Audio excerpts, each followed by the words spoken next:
द्वापर युग में भगवान विष्णु ने श्री कृष्ण के रूप में धरती पर अवतार लिया था। कृष्ण और राधा के प्रेम कहानी को कौन नहीं जानता। कृष्ण के बिना राधा अधूरी है, तो राधा बिन कृष्ण। कृष्ण को राधा से अलग नहीं किया जा सकता। जहाँ कृष्ण का नाम आता है, वहाँ राधा को भी याद किया जाता है। कृष्ण का बचपन गोकुल में बीता था। ब्रिज का हर कोना आज भी राधा और कृष्ण के प्रेम की गाथा को जिंदा रखे हुए है। कहते हैं कि श्री कृष्ण और राधा के बीच इतना गहरा प्रेम था, फिर भी दोनों का मिलन नहीं हुआ। हालांकि कुछ पौराणिक मान्यता ऐसी भी है जिसमें कृष्ण और राधा के विवाह का जिक्र है। ब्रिज में ही भांडीरवन नाम की एक जगह इस बात की गवाह है कि कृष्ण और राधा का विवाह हुआ था। भगवान श्री कृष्ण की जन्मस्थली मथुरा से करीब 30 किलोमीटर दूर मांझ तहसील में स्थित भांडीरवन में एक अनोखा मंदिर है। इस मंदिर में श्री कृष्ण और राधा की मूर्ति है।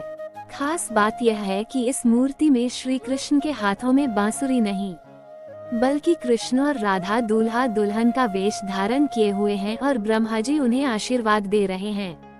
ब्रह्मवैवर्त पुराण और गर्ग संहिता में राधा और कृष्ण के विवाह का जिक्र मिलता है।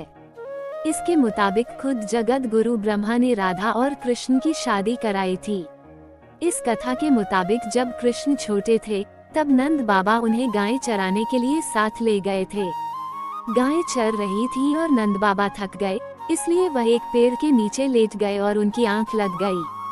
कुछ देर बाद उनकी आंखें खुली तो सूरज ढल चुका था और चारों तरफ अंधेरा हो गया था। नंद बाबा डर गए। तभी उन्हें दूर से एक रोशनी दिखाई दी। एक गोपी उनकी ओर बढ़ रही थी। वो गोपी और कोई नहीं बल्कि राधा थी। राधा ने देवी का रूप धारण किया था। नंद बाबा राधा को जानते थे, इसलिए उन्होंने नन्हे कान्हा उसे सौंप दिया और कहा कि वो सही सलामत उसे घर ले जाकर यशोदा को दे दें। फिर नंद बाबा अपनी गायों को लेकर वहां से चले गए। राधा ने नन्हे कान्हा को प्यार से गाल पर चूमा।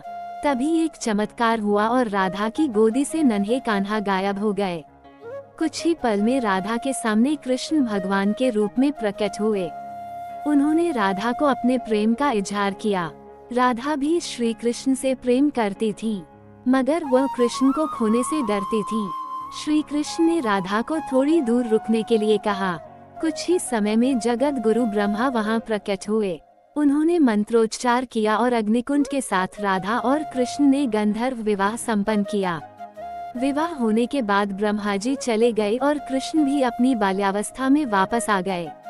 उम्मीद है कि आपको जानकारी पसंद आई होगी। वीडियो अच्छी लगी तो वीडियो को लाइक करें और चैनल पर पहली बार आते हैं तो सब्सक्राइब करना ना भूले। धन्यवाद।